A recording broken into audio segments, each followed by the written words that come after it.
Hello everybody, welcome to PJ Chapter Book Time.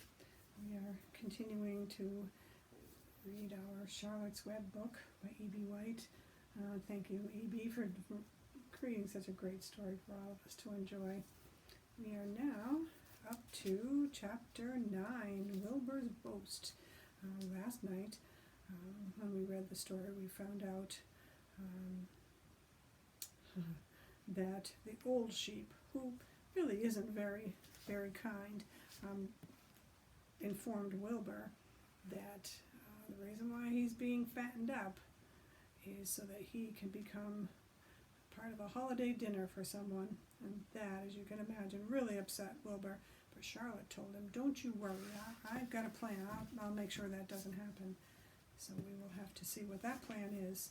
And then Fern told her folks about her visits to the barn and how she has an opportunity to chat with all the animals and the things that they tell her, and her dad just kind of laughed it off. He thought it was fine, and Mom was a little worried, so she said she was going to talk to the doctor about that, so we'll see what happens.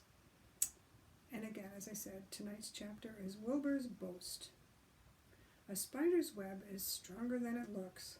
Although it's made of thin, delicate strands, the web is not easily broken. However, a web gets torn every day by the insects that kick around in it, and a spider must rebuild it when it gets full of holes. Charlotte liked to do her weaving during the late afternoon, and Fern liked to sit nearby and watch.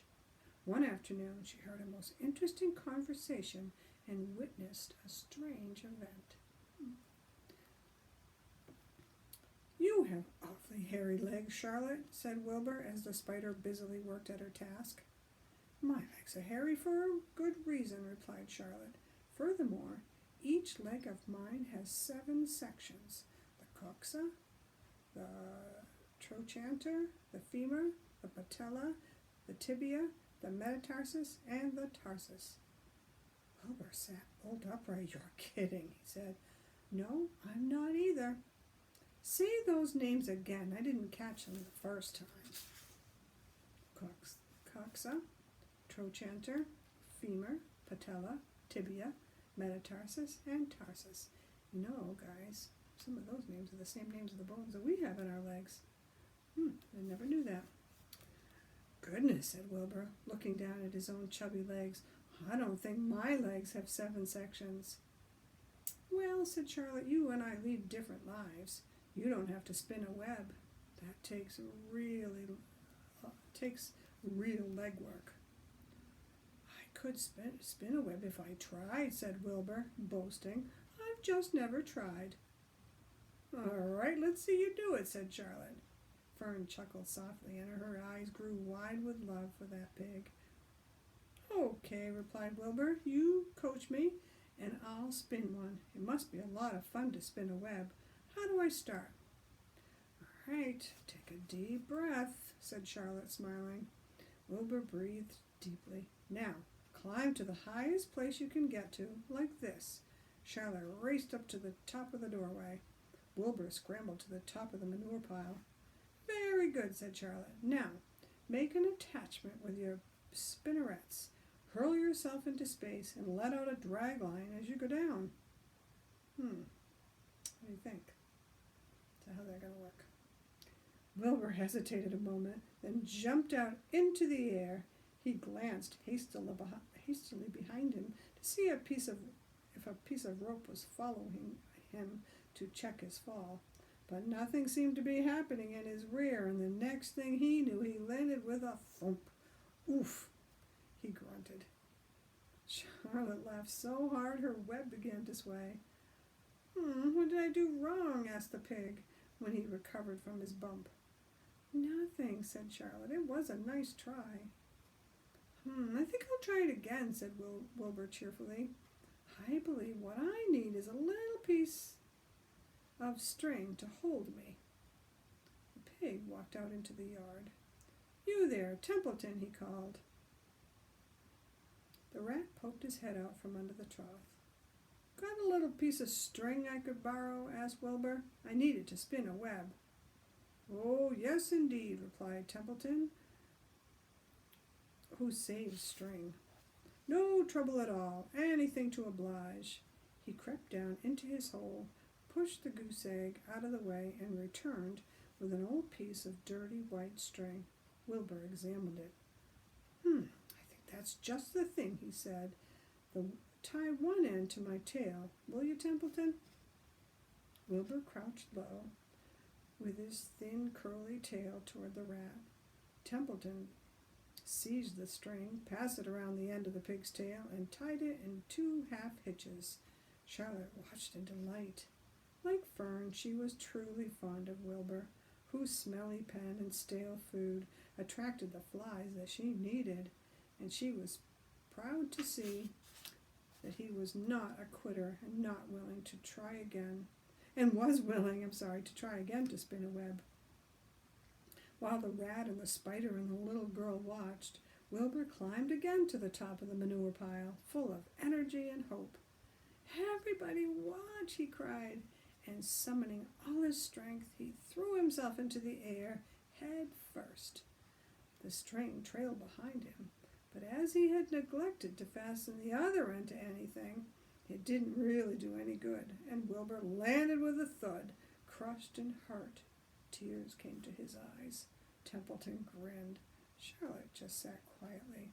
After a bit she spoke. "You can't spin a web, Wilbur, and I'd advise you to put that idea right out of your mind. You lack 2 things needed for spinning a web." "What are they?" said Wilbur sadly. "Well, you lack a set of spinnerets, and you lack know-how." Before we turn to the next page, though, I want to show you this one. There's Wilbur taking his flying leap off the manure pile. And look at that smug look on Templeton's face. He is a character. At the top of the picture, you can see Charlotte's beautiful web. "But cheer up, you don't need a web. Suckerman supplies you with 3 big meals a day. Why should you worry about trapping food?" Wilbur sighed. "Oh, you're ever so much cleverer and brighter than I am, Charlotte. I guess I was just trying to show off. Serves me right." Templeton untied his string and took it back to his home. Charlotte returned to her weaving. "You needn't feel too badly, Wilbur," she said. "Not many creatures can spin webs. Even men aren't as good at it as spiders, although they think they're pretty good, and they'll try anything. Did you ever hear of the Queensboro Bridge?" Wilbur shook his head. Is it a web?" "Well, sort of," replied Charlotte. "But do you know how long it took men to build it? 8 whole years. My goodness, I would have starved to death waiting that long. I can make a web in a single evening." "What do people catch in the Queensboro Bridge? Bugs?" asked Wilbur. "No," said Charlotte, "they don't catch anything. They just keep trotting back and forth across the bridge, thinking there's something better on the other side. If they hang head down at the top of the thing and wait quietly, maybe something good would come along. But no, with men it's rush, rush, rush every minute. I'm glad I'm a sedentary spider." "What does sedentary mean?" asked Wilbur. "It means I sit still a good part of the time and don't go wandering all over creation. I know a good thing when I see it, and my web is a good thing. I stay put and wait for what comes. Gives me a chance to think." "Well, I'm sort of sedentary myself, I guess," said the pig. "I have to hang around here whether I want to or not. You know where I'd really like to be this evening?" "Where?" "In a forest, looking for beechnuts and truffles and delectable roots, pushing leaves aside with my wonderfully strong nose, searching and sniffing along the ground, smelling, smelling, smelling." "Oh, you smell just the way you are," remarked a lamb who had just wandered in.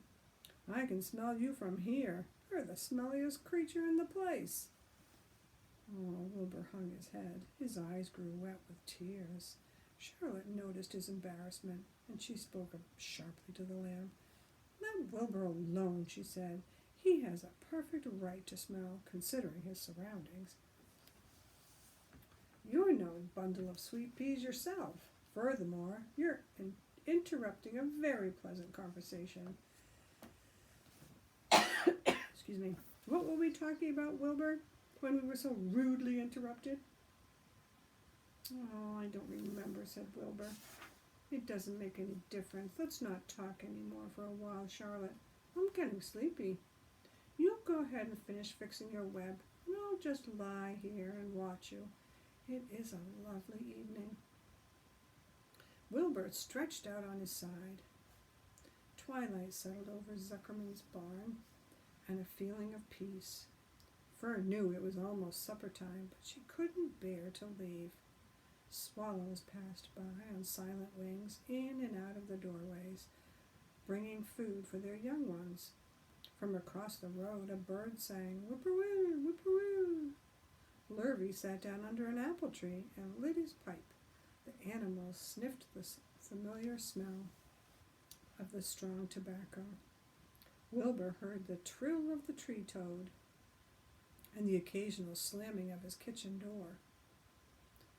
All of these sounds made him feel comfortable and happy, for he loved life and loved to be part of the world on this warm summer evening. But as he lay there, he remembered what the old sheep had told him. The thought of death came to him, and he began to tremble with fear. Excuse me 1 second. Let's have a drink here.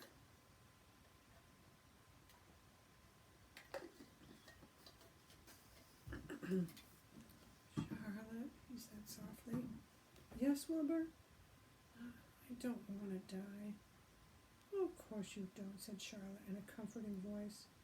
Oh, I just love it here in the barn, said Wilbur. I loved everything about this place. Of course you do, said Charlotte. We all do.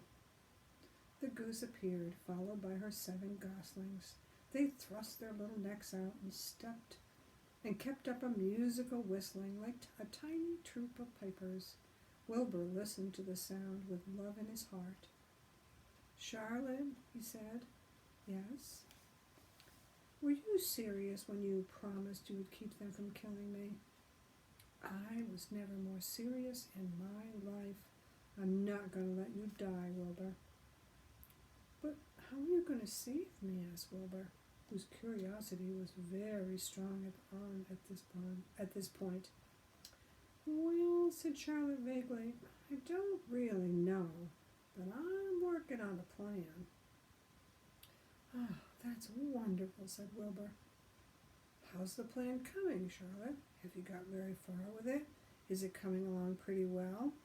Wilbur was trembling again, but Charlotte was cool and collected. Oh, it's coming all right, she said lightly. The plan is still in its early stages and hasn't completely shaped up yet, but I'm working on it. When do you work on it? Begged Wilbur. When I'm hanging upside down at the top of my web. That's when I do my best thinking, because then all the blood is in my head. I'd be only too happy to help any way I can. But that's okay, I'll work it out alone, said Charlotte. I can think better if I think alone. All right, said Wilbur. But don't fail to let me know if there's anything I can do to help, no matter how slight. Well, replied Charlotte, you must try to build yourself up. I want you to get plenty of sleep and stop worrying. Never hurry and never worry. Chew your food thoroughly and eat every bit of it, except what you must leave for Templeton. Gain weight and stay well. It's the way you can help. Keep fit and don't lose your nerve. Do you think you understand? Oh, yes, I understand, said Wilbur. Well, go along to bed then, said Charlotte. Sleep is important. Wilbur trotted over to the darkest corner of his pen and threw himself down. He closed his eyes, and in another minute he spoke. Charlotte? Yes, Wilbur? May I go out to my trough and see if I left any of my supper? I think I left just a tiny bit of mashed potato. Oh, very well, said Charlotte, but I want you in bed again without delay. Sounds kind of like his mom, doesn't she? Wilbur started to race out to his yard. Slowly, slowly, said Charlotte. Never hurry and never worry. Wilbur checked himself and crept slowly to his trough. He did find a bit of potato, chewed it carefully, swallowed it, and walked back to bed. He closed his eyes and was silent for a while. Charlotte, he said in a whisper. Yes. May I get a drink of milk? I think there are a few drops of milk left in my trough. No, the trough is dry, and I want you to go to sleep. No more talking. Close your eyes. Go to sleep. Wilbur shut his eyes. Fern got up from her stool and started for home, her mind full of everything she had seen and heard. Good night, Charlotte, said Wilbur. Good night, Wilbur. There was a pause. Good night, Charlotte. Good night, Wilbur. Good night. Good night. Oh dear. Tonight's chapter, the next chapter that we're going to read tonight, is chapter 10, and it's called An Explosion. Oh dear. Day after day the spider waited, head down, for an idea to come to her. Hour by hour she sat motionless, deep in thought. Having promised Wilbur that she would save his life, she was determined to keep her promise. Charlotte was naturally patient. She knew from experience that if she waited long enough, a fly would come to her web, and she felt sure that if she thought long enough about Wilbur's problem, an idea would come to her mind. Finally, one morning around the middle of July, the idea came. Why, how perfectly simple, she said to herself. The way to save Wilbur's life is to play a trick on Zuckerman. If I can fool a bug, thought Charlotte, I can surely fool a man. People are not as smart as bugs. You know that? Or maybe that's just Charlotte's opinion. I don't know. What do you think? Wilbur walked into his yard just at that moment. What are you thinking about, Charlotte? He asked. Oh, I was just thinking, said the spider, that people are very gullible. What does gullible mean? Easy to fool, said Charlotte. Well, that's a mercy, replied Wilbur, and he lay down in the shade of his fence and went fast asleep. The spider, however, stayed wide awake, gazing affectionately at him and making plans for his future. Summer was half gone. She knew she didn't have much time. That morning, just as Wilbur fell asleep, Avery Arable wandered into the Zuckerman front yard, followed by Fern. Avery carried a live frog in his hand. Fern had a crown of daisies on her head. The children ran for the kitchen. Oh, listen to this. Just in time for a piece of my blueberry pie, said Mrs. Zuckerman. Ooh, it's like a yummy treat.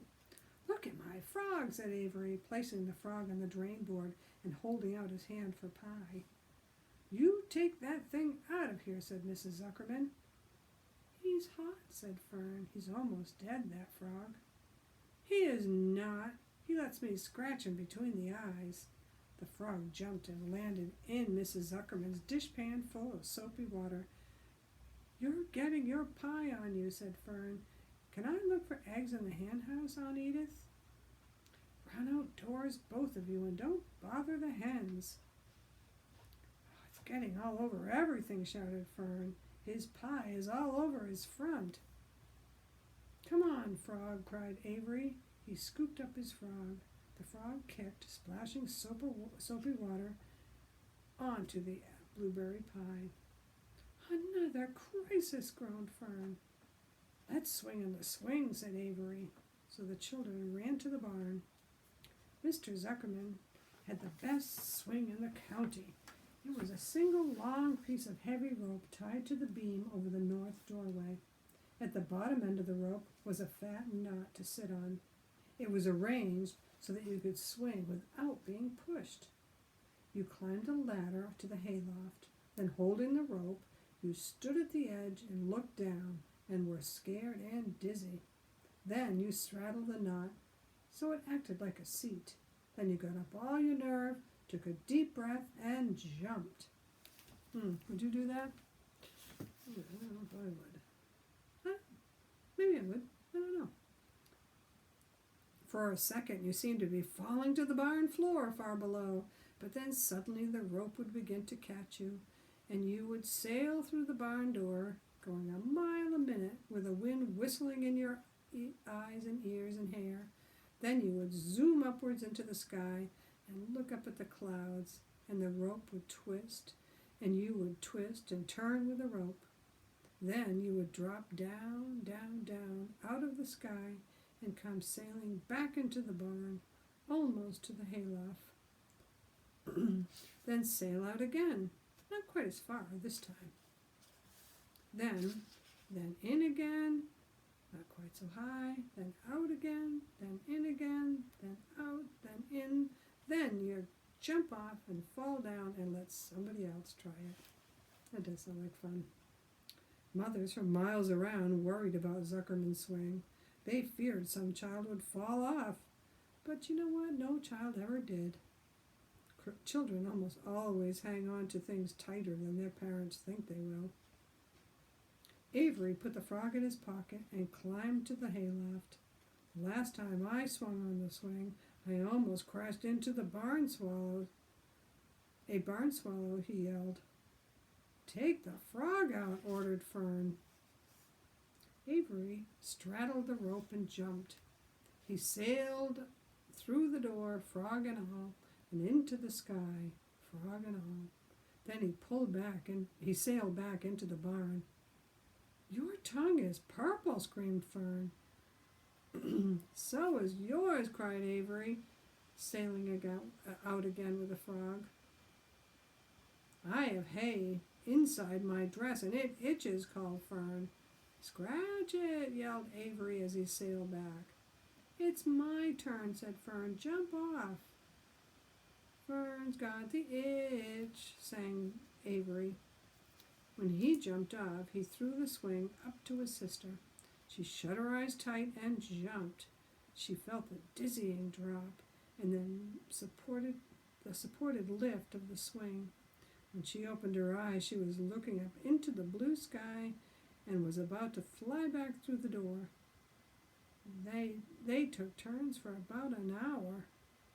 When the children grew tired of swinging, they went down toward the pasture and picked wild raspberries and ate them.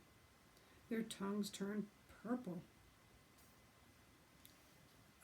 purple to red. Fern bit into a raspberry that had a bad-tasting bug inside it and got discouraged. Avery found an empty candy box and put his frog in it. The frog seemed tired after his morning in the swing. The children walked slowly back up toward the barn. They too were tired and hardly had energy enough to walk. Let's build a tree house, suggested Avery. I want to live in a tree with my frog. I'm going to go visit Wilbur, Fern announced. They climbed the fence into the lane and walked lazily toward the pig pen. Wilbur heard them coming and got up. Avery noticed the spider web and coming closer, he saw Charlotte. Hey, look at that big spider, he said. It's tremendous. Leave it alone, commented Fern. You've got a frog, isn't that enough? That's a fine spider, and I'm going to capture it, said Avery. He took the cover off the candy box. Then he picked up a stick. I'm going to knock that spider off and into this box, he said. Wilbur's heart almost stopped when he saw what was going on. This might be the end of Charlotte if the boys succeeded in catching her. Stop it, Avery, cried Fern. Avery put one leg over the fence of the pig pen. He was just about to raise his stick to hit Charlotte when he lost his balance. He swayed and toppled and landed on the edge of Wilbur's trough. The trough tipped up and then came down with a slap. Oh no. Do you remember what was underneath? Oh dear. Yep. The goose egg was right underneath. There was a dull explosion as the egg broke, and then a most horrible smell. Fern screamed and Avery jumped to his feet. The air was filled with the terrible gases and smell from the rotten egg.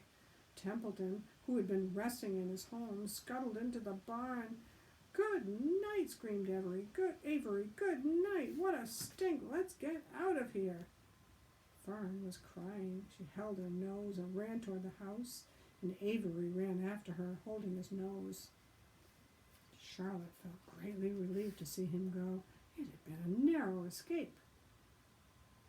Later on that morning, the animals came up from the pasture, the sheep and the lambs and the gander and the goose and the 7 goslings. There were many complaints about the awful smell, and Wilbur had to tell the story over and over again of how the Arab boy had tried to capture Charlotte and how the smell of the broken egg drove him away just in time. "It was that rotten goose egg that saved Charlotte's life," said Wilbur. The goose was proud of her share in the adventure.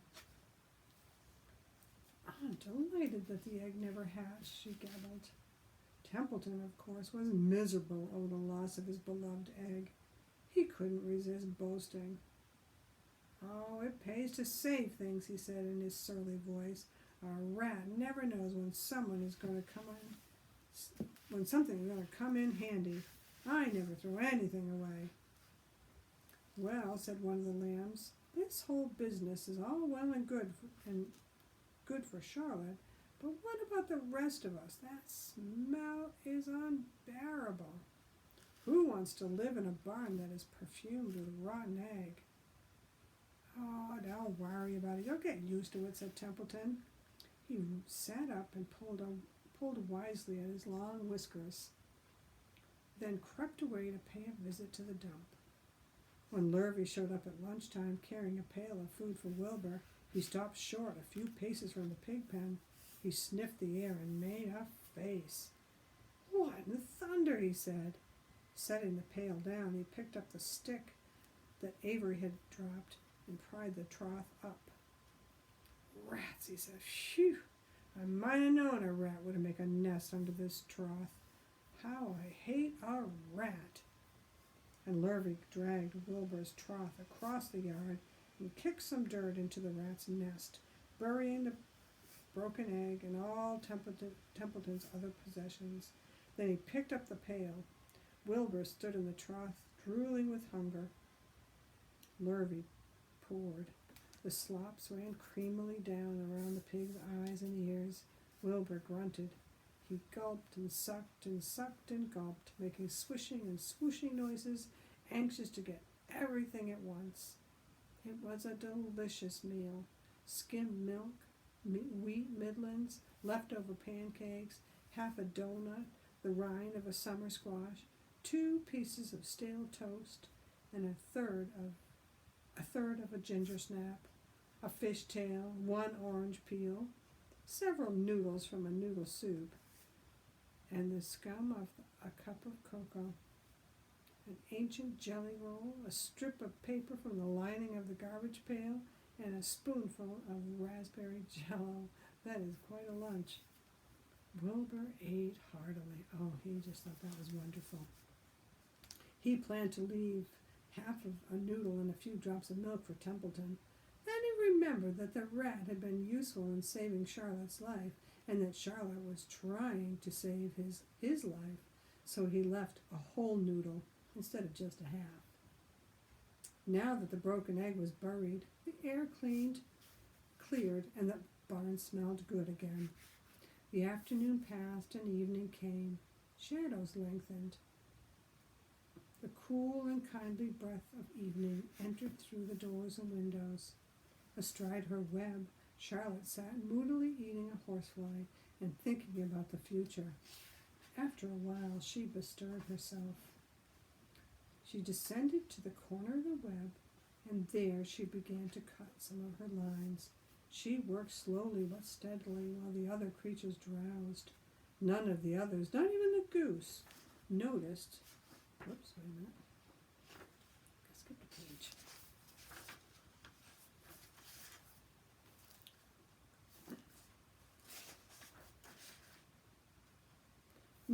noticed that she was hard at work. Deep in his soft bed, Wilbur snoozed. Over in their favorite corner, the goslings whistled a night song. Charlotte tore quite a section out of her web, leaving an open space in the middle. Then she started weaving something to take the place of the threads that she had removed. When Templeton got back from the dump around midnight, the spider was still at work. I wonder what she's doing. Right. That's where we're going to leave it for tonight. I hope you enjoyed it, and have a good night's rest, and I'll see you all soon. Take care.